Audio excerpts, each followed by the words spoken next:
Brian Bernardi, head coach of Prolific Prep. Opening week, season tips off this Friday. Let's get an opening statement, then we'll open it up for questions. Yeah, appreciate everybody coming. We're excited to open up the regular season in Boca. Home games for us. First games in the state of Florida as our schools here in Florida. So we're excited to play in front of community, staff members that have helped execute this move here. And so had a very successful preseason. We're getting healthy and excited to open up the year. You touched on the preseason. A big feature of that was your trip to Italy. Explain how that helps you getting ready for these regular season games and the overall experience for the guys. You know, three vastly different games and different styles, right? Long travel to Italy, played a little bit undermanned, right? No Caleb Holt, no Davion Adkins due to injury, and then immigration with Joel and Emmanuel. So, you know, getting to play with a smaller roster and play three very good European clubs has helped our preparation. We got to see some stuff we do very well. We got to see some stuff that we got to improve, right? I think the Milano game showed a lot of our weak spots that has given us some good data to be able to attack in the following weeks. You mentioned Caleb Holt, Davion Adkins, among others who are out. What's their status going into this first week? Davion is in from the sports hernia. He's a little bit under the weather. He missed practice yesterday. He's questionable today.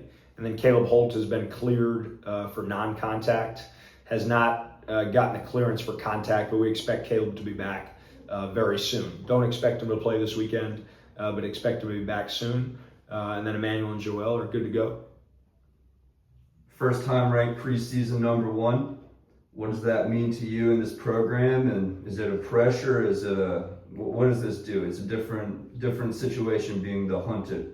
It's a great honor to be preseason number one, and it's a big credit to our staff, to Seth Cohen, to the whole organization for the team that we put together this year. Preseason number one is a testament to the roster that you've built, right? And it's an expectation that we've created for this team, which is going to be a tall one to live up to because everybody chases you when you're number one. And so we've had to remind our guys of the target that will be on their backs night in and night out for being the number one team in the country. It's the first time in Prolific history that we're the preseason number one team, and excited about it, but definitely, you know, adds a target on our backs. Coach, can you talk about, I know you mentioned it earlier, but can you talk a little bit more about what it means to open up the season in the program's home state of Florida and hosting the first couple games in the grind session down in Boca? Yeah, totally. You know, Boca last year was kind of the step zero of this relocation to Florida plan, right? Seth Cohen and his office executed a game for us last year at FAU against Columbus. And that was sort of like the introduction to Prolific in Florida. People may remember we wore our home jerseys in Florida last year. And so that was sort of the like, hey, we may be coming soon. And so now to be back in Boca, you know, as for weekend number one, there's so many people to thank for executing this move. And what's very cool is they'll all get to be there and watch our first regular season games, right? There's countless people behind the scenes. Devin Day, who did a fantastic job as our director of ops. He'll get to be there, you know, with Seth's daughter, Jackie, who helped design upstairs. And we'll have our whole Florida team there in attendance. We'll have our players' families. So just a great opportunity to get to open up the season here in Florida. Along with opening night for the regular season, it's also your first league game. The grind session underwent some changes at the top with some of their teams leaving. What does this new league look like and what challenges does it pose?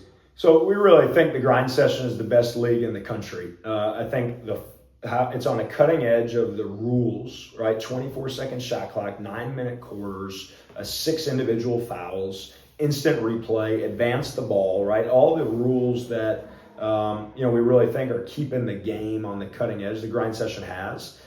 Dream City Christian departs. Dream City Christian was a stalwart of the league, and they leave to the UIBL Scholastic. But right on their heels coming into the league is Southeastern Prep, who we think will be a formidable opponent at the top of the league. DME adds Ryan Hampton. Winston-Salem Christian and Coach Lowe, we have a ton of respect for.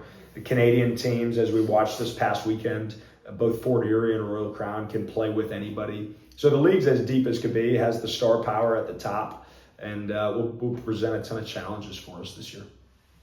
Coach, could you talk a little bit about the mindset in changing from preseason to now regular season, getting the team prepared, and what it looks like to get ready for these first 2 games in the regular season? There's no doubt these games count this weekend, and the games in Vegas and Italy were very public preseason games. But this is a different level of preparation, of scouting. I think our staff, Josh Baskin, Jonathan Garcia, Stefan Maksimovic, Caleb Vanderberg, have really done a great job getting us ready for this weekend with Central Florida and Gillian on hand. And it's one game at a time, right? I think in the preseason we might have looked at the Italy trip as a whole, but we're going to try to go 1-0 Friday against Central Florida. Coach, just wanted to go back to the Davion Atkins comment from earlier. What was the rehab process like for him and speeding him up and getting him up to game speed for this weekend? Davion, that was quite the traumatic experience he had in Vegas. The pain associated with that hernia and the emergency surgery that had to be, undergone in Las Vegas. You got to think, it's Saturday before Mega. He's getting ready to commit the next day, and he has to be rushed to the Las Vegas emergency room. Not a place I'd want to spend a lot of time in, that Las Vegas emergency room. And he underwent surgery, was a trooper, committed the next day to Kansas, and then has really undergone intensive recovery with Doc Feedy on our staff in Orlando, Antigua, to try to get back in action. And he's done a fantastic job at rehabbing.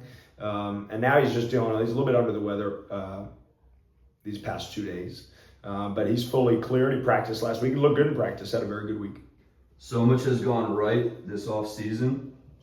How does this team prepare to handle the first onset of adversity? Yeah, we've been creating a lot of adversity for them on a day-to-day basis. And you call it choreographed adversity, stuff that we really present challenges that they've got to overcome. And if they don't overcome them, they have to suffer some pretty severe consequences. And so we've tried to manipulate as much of that environment as we can. But we'll see, right? I mean, you're going to rely on your seniors. I think we've got a very steady senior front court.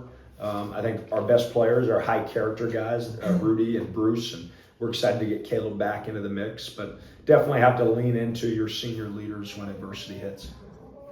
Coach, coming up this weekend, you're going up against 2 teams with two very talented bigs. Can you talk a little bit about having E-Man and Joel and Davion back and being ready to play against 2 of the best bigs in the grind session?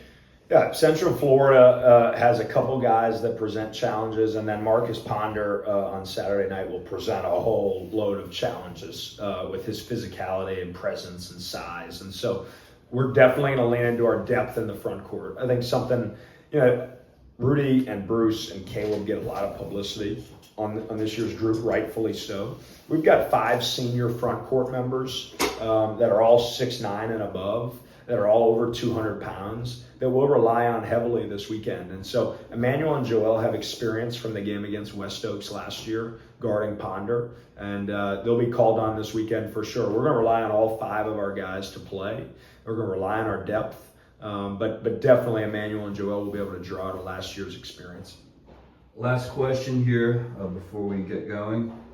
Florida, the prolific Florida team, had a big win last night against IMG. They've won several games. National team's getting going this weekend. How important is it to have a culture of winning, and how do you plan to continue this throughout the year? Yeah, I think you saw it in the wonderful video that came out last week from Cullen and All Hail.